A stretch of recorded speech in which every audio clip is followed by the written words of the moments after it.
Welcome to the Slop Temple. We pray this video helps. You're starting now? Confirm your account, email, and phone are verified so support can match records.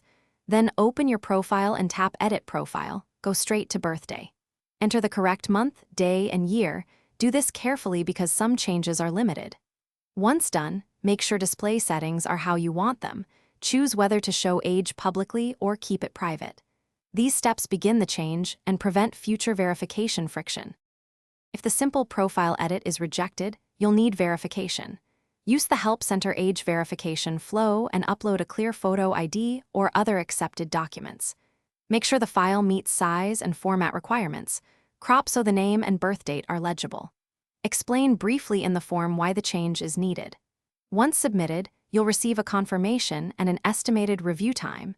Be patient, because human review can take several days. After approval, verify the new birth date appears correctly on your profile and in privacy settings. Toggle visibility if desired.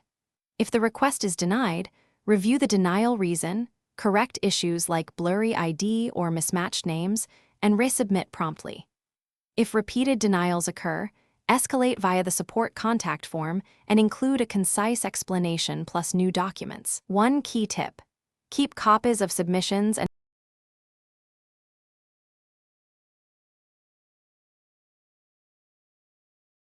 Thanks for watching. Consider subscribing if we helped you.